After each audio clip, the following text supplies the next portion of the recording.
Obrigada. Queria também agradecer aqui a exposição, né, de todos os senhores, porque isso nos ajuda muito a poder avaliar o que impacta a lei no dia a dia. Uma coisa é nós discutirmos dentro dessa sala e na perspectiva que nós vivemos a sociedade e o nosso cotidiano.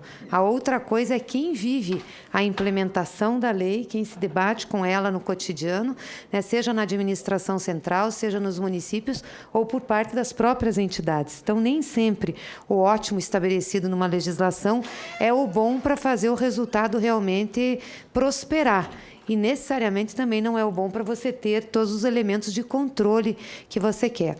A nossa preocupação, além de ter o controle, de ter a boa execução dos recursos públicos, que foi o que originou esse debate, eu lembro que eu ainda estava na Casa Civil quando nós iniciamos, e foi um debate longo, com vários encontros, o ministro Gilberto Carvalho, que foi coordenador desse processo, era, obviamente, coibir desvios e desmandos, né? Mas, quando você começa a fazer essa discussão e a se aprofundar, você começa a fazer tantas exigências que aquilo que seria o papel de uma entidade não governamental, que teria que ser mais simples, mais fácil, acaba quase que se tornando o papel de um órgão público. Essa é a grande realidade que nós temos muitas vezes quando começamos a fazer esse tipo de regulamento. Não que nós não devemos nos preocupar com isso, nós devemos nos preocupar, mas ter também a sensibilidade, a razoabilidade de não querer transformar entidades, né, em órgãos públicos, ou seja, com a mesma forma de execução, porque senão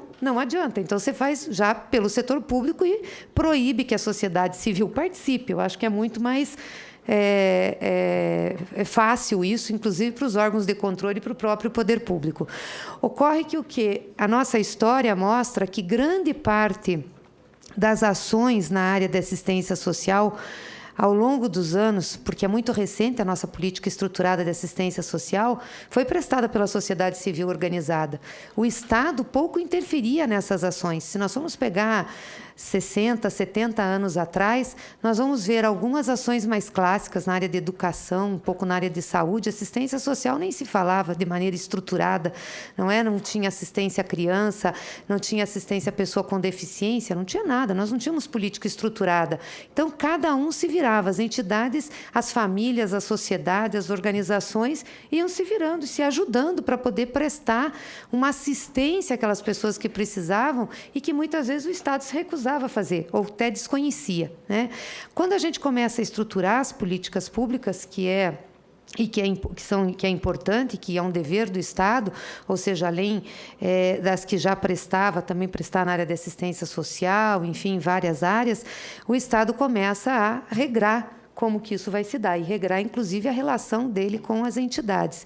E como é da característica do Estado ser autoritário, porque esse é o papel dele, né? Ele tem cogência, enfim, é a característica nossa de cobrança, poder de polícia, enfim, o Estado já quase se arvora dono do processo e disciplina as regras. Então, eu estou fazendo essa reflexão porque a gente enfrentou muitos problemas, né, na execução de programas e projetos do governo que poderiam ter sido facilitados, né, ou sido mais rápidos se nós tivéssemos tido uma outra compreensão, né, em várias execuções de política pública.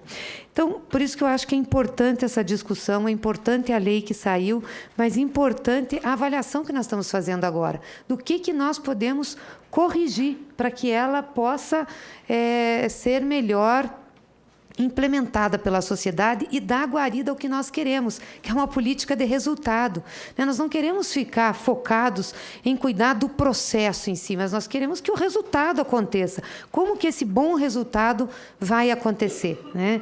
Eu sei da preocupação dos órgãos de controle, sei das dificuldades que tem, convivi muito lá com o Dr. Jorge Age, com a Controladoria Geral, mas a gente vai ter que ter algumas situações em que, de fato, não pode prosperar só essa visão, né? Inclusive também em relação ao Ministério Público, né? Até fico muito feliz com as visões aqui do Dr. José Eduardo, porque são visões que avançam em muitas coisas, né? Então, eu anotei aqui algumas perguntas que eu acho que, para me ajudar, e eu queria pedir tanto ao Dr. José Eduardo como a Vera que pudesse passar para a gente por escrito o que vocês estão sugerindo, porque aqui também dos municípios, né? Porque dos nossos companheiros do governo a gente tem a apresentação que facilita. Mas eu gostaria de ter alguns temas que eu queria que fosse aprofundado. Questão de obras, né? Por que houve a vedação? Acho que o doutor Diogo podia falar um pouquinho. Por que houve a vedação de obras e por que mesmo nas propostas que nós estamos vendo nas emendas aqui, também é restritivo? Né? O que levou a isso? A questão da prestação de contas parciais, se de fato isso é importante, né? E a relação ao conceito de organização de sociedade civil com a inclusão de cooperativas. Para a gente, né? Em relação ao Ministério do Desenvolvimento Social, se dava para explicar melhor, doutora Carolina, como que nós poderíamos contemplar as atividades de natureza continuada nessa lei de fomento e colaboração, mesmo com chamada pública, como a senhora falou aqui, né, ou de maneira mais ampla? Quer dizer, por que precisa chamada pública? Se dispensa a chamada pública para todos, como que a gente poderia contemplar?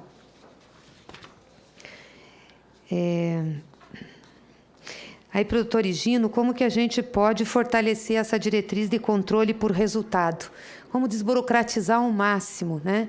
Nós não vamos ter condições, claro que localmente sim, aí vai ficar um papel dos municípios, da fiscalização dos municípios das entidades, e, ao mesmo tempo, a União fiscalizar os municípios. Nós já sabemos a dificuldade que tem isso, os problemas que tem nos municípios, a dificuldade dos municípios também, os problemas de desvio de finalidade, enfim.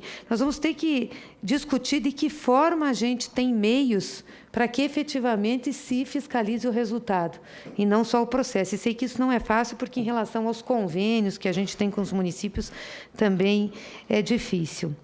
A questão da prescritibilidade em 5 anos, vocês acham que é razoável 5 anos, é isso?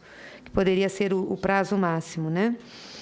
A questão de regulamento de compra, eu também não vejo necessidade alguma disso ser aprovado pela administração pública. Não sei se isso foi uma proposta da CGU ou de quem que foi que surgiu aqui. Surgiu daqui? Que maravilha. Porque, assim... Todo mundo dá conta.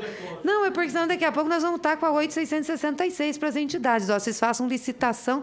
Então, aí não, perde a razão, né? Não é razoável isso. Então... Não, já perguntei logo, né? Desculpa, viu, CGU?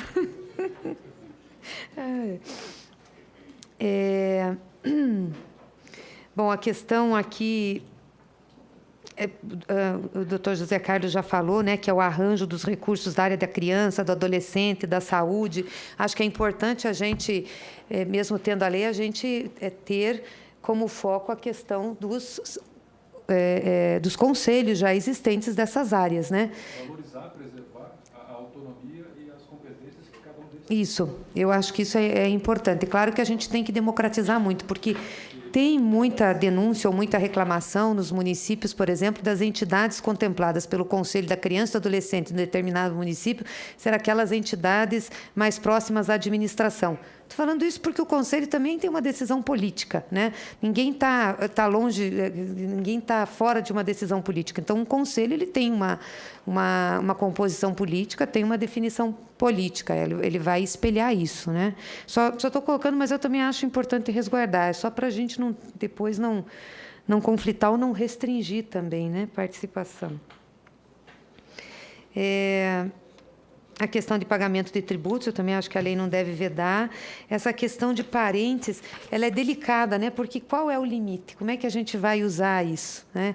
Eu também acho que nos municípios pequenos isso é muito difícil da gente separar, Vera, mas como que a gente faz isso? Quer dizer, para um vale, para outro não vale.